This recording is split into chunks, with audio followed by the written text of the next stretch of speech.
বাংলাদেশে শান্তি ফিরুক সবাই চায় এবং ভারত তো বিশেষভাবে চায়, কারণ ভারত বারবার এটা বলেছে যে এই স্ট্র্যাটেজিক দিক থেকে বাংলাদেশ খুব গুরুত্বপূর্ণ। যারা এই বোকার মতো কথাগুলো বলেন যে চিকেন নেক থাকবে না, কলকাতা দখল হয়ে যাবে, তাদের জন্য বলে রাখি সেনাপ্রধান ইন্ডিয়ান আর্মি চিফ তিনি কয়েকদিন আগেই একটি ইন্টারভিউতে বলেছেন যে জায়গাটা দেশের যে কোনো দেশের যে জায়গাটা সবথেকে সেন্সিটিভ বলে বিবেচিত হয়, যে জায়গাগুলো সেই জায়গাগুলোয় তো আমি সবথেকে বেশি সিকিউরিটি ফোর্সেস অ্যারেঞ্জ করব, সেই জায়গাগুলোয় তো সবথেকে বেশি আমরা নিরাপত্তা দেব। সুতরাং এই চিকেন নেকের কথা ভুলে যান আপনারা, আপনাদের এই স্বপ্ন কোনোদিনও পূরণ হবে না, প্রথম কথা। দ্বিতীয় কথা হচ্ছে গিয়ে বাংলাদেশ এই মুহূর্তে মানে যেটা আমরা এক্ষুনি আলোচনা করছিলাম যে সিরিয়ার পর্যায়ে কি চলে যাওয়ার পরিস্থিতি তৈরি হয়েছে বাংলাদেশের। এবং খুব গুরুত্বপূর্ণ দীপ্তাংশুদা, যদি বাংলাদেশে এই রকম পরিস্থিতি হয় তাহলে মানে আমি এটা বলতে চাই না, কিন্তু তাও আমাকে মানে এই আলোচনার খাতিরে বলতেই হচ্ছে যে যদি এরকম হয় তাহলে কি will there be bloodshed in border areas? মানে এটার কিন্তু আশঙ্কা উড়িয়ে দেওয়া যাচ্ছে না। স্বপন, প্রথমেই যেহেতু এই প্রশ্নটা জিজ্ঞেস করলে, কেন আমরা বারবার সিরিয়া বলছি, জানা উচিত প্রত্যেকের, এবং বাংলাদেশের নাগরিক আপনারা হয়তো অতটা খবর নিজের দেশের সম্বন্ধে জানে না, আমাদের এই খবরগুলো দিতে হয়। আপনাদের যে ভেটেরিনারি কলেজ আছে বাংলাদেশে, সেখান থেকে 50 জনের একটা গ্রুপ, এবং আপনাদের যে এগ্রিকালচার অ্যান্ড সয়েল কালচারে একটা কলেজ আছে, সেখান থেকে আবার 35 জনের নতুন রিক্রুট করছে, এবং এই রিক্রুট করে এই 50 জন 30 জন 35 জনের ছাত্র, যাদের মানে ধরুন বয়স হচ্ছে 18 থেকে 22-এর মধ্যে, যেটা পাকিস্তানের এই গ্রুপটা দেখলে পাকিস্তানের জিভের থেকে জল পড়ে, এদের নিয়ে পাকিস্তানে গিয়ে ট্রেনিংয়ের নাম করে, এই কলেজের ইন্টেলেকচুয়াল ট্রেনিং অথবা একাডেমিক ট্রেনিংয়ের নাম করে নিয়ে কিন্তু যাচ্ছে। কিন্তু কি ট্রেনিং দেবে, এই 53 বছর মধ্যে কিন্তু এরকম কোনো আমরা ট্রেনিং দেখিনি। কিন্তু এই যে বিভিন্ন এই ট্রেনিংটায় কি সহায়তা করছে এই যে নাহিদ, সাজ্জি সালাম, হাসনাত আব্দুল্লাহ, এদের যে নতুন পার্টিটা এলো, এরা কি সেই মদতটা করছে? এই পার্টি তো মানে একটা ঘুরিয়ে সোজা হাতে নাকটা ধরছে না, ঘুরিয়ে নাকটা ধরছে একটা জামাতের এবং মৌলবাদীদের নতুন রাজনৈতিক দল। ওরা চায় না বিএনপি এবং আওয়ামী লীগ ফিরে আসুক, একটা নতুন রাজনৈতিক দলের সৃষ্টি করছে, সোজা পথে যাচ্ছে না। এই জামাতের সাপোর্ট এবং বিভিন্ন আইএসআই সাপোর্ট, 200 কোটি টাকা এই অন্তর্বর্তী সরকার সরিয়ে রেখেছে এই নতুন রাজনৈতিক দলের জন্য। এই 200 কোটি টাকা কোথায় কে দিল এবং কোথার থেকে আসছে?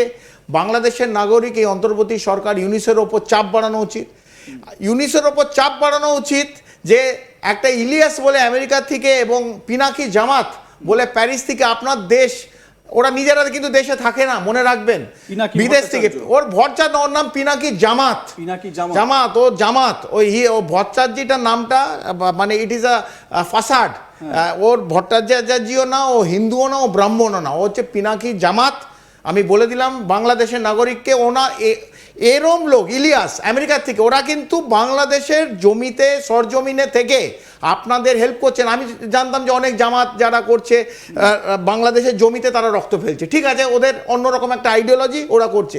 এরা উস্কাচ্ছে এই জামাতদের, এই আনসারুল্লাহ বাংলা টিম এবং এই আমাদের ইউনিস এর অন্তর্বর্তী সরকার, বিশেষ করে ইউনিসকে। তারা in direct conversation with Eunice, একজন আমেরিকার থেকে এবং একজন প্যারিস থেকে। তারা কিন্তু দেশে আসছে না, তাদের স্বার্থ নেই, তারা চায় বাংলাদেশে আগুন জ্বলুক, এবং আপনারা যে বাংলাদেশে 18 কোটি মানুষ, সেটা মেজরিটি হোক, হিন্দু হোক অথবা মাইনরিটি হোক অথবা মেজরিটি হোক, এই দুটো সমুদায় যেন না খেতে পেয়ে থাকে।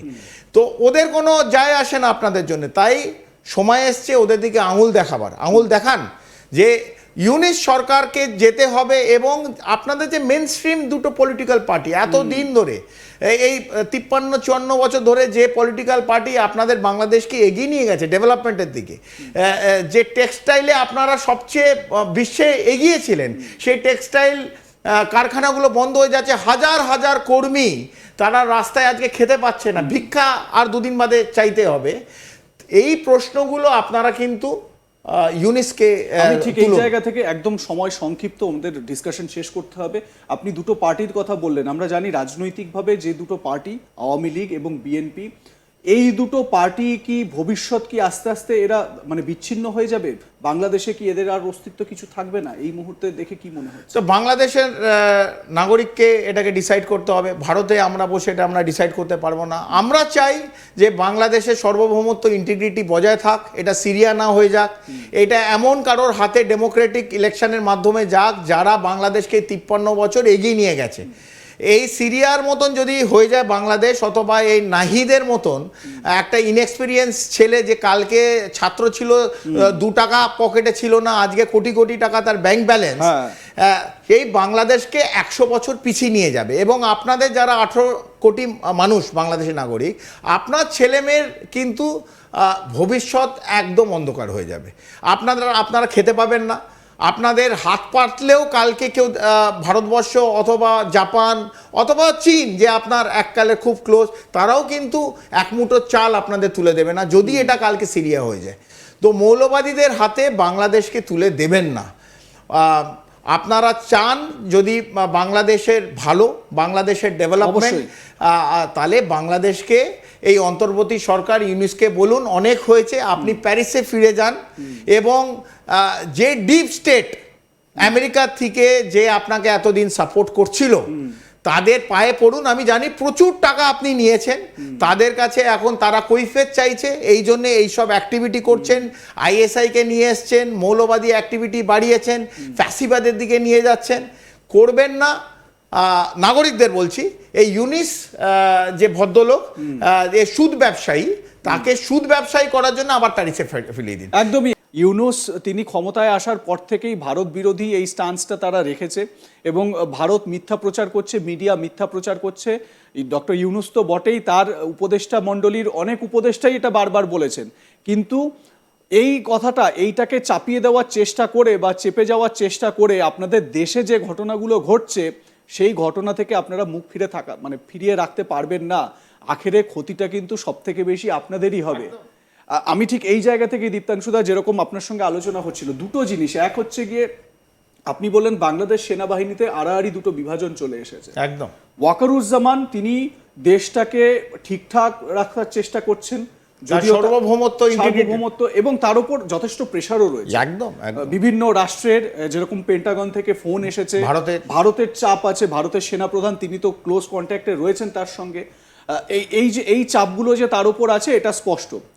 এবারে এই যে ডিজিএফআই এর যে প্রাক্তন ডিরেক্টরকে যে গ্রেপ্তার করা হলো, তার বাড়ি থেকে, মানে আমি বলছি এই যে ট্রাঙ্ক থেকে, যে ট্রাঙ্কে মানে প্রত্যেক সোলজারের কাছেই ট্রাঙ্ক থাকে, খুব গুরুত্বপূর্ণ একটা কথা বললেন, সেই ট্রাঙ্কের মধ্যে 2.5 কোটি টাকা তিনি গুছিয়ে রাখছেন। মানে খুব কাঁচা কাজ হয়ে গেল না এটা? একদম স্বপন, একদম ঠিক জায়গায় মেরেছো তুমি। প্রথম কথা, যারা এইটা দেখে বিভিন্ন কমেন্ট করছে, বিশেষ করে বাংলাদেশের নাগরিককে আমি বলতে চাই, শাক দিয়ে, আপনারা তো বাংলাটা খুব ভালো বোঝেন, আমার মনে হয় নিশ্চিত খুব শিগগিরই পাকিস্তানের সঙ্গে বন্ধু বলে উর্দুটাকেও আপনাকে শিখতে হবে, বাংলাটাকে বিসর্জন দেবেন। তাও যেহেতু বাংলা বোঝেন আমি বলে দিই, শাক দিয়ে মাছ দিয়ে শাক ঢাকা যায় না। এটা হচ্ছে একটা শাক দিয়ে মাছ ঢাকা যায় না, ল্যাসটা বেরোবেই।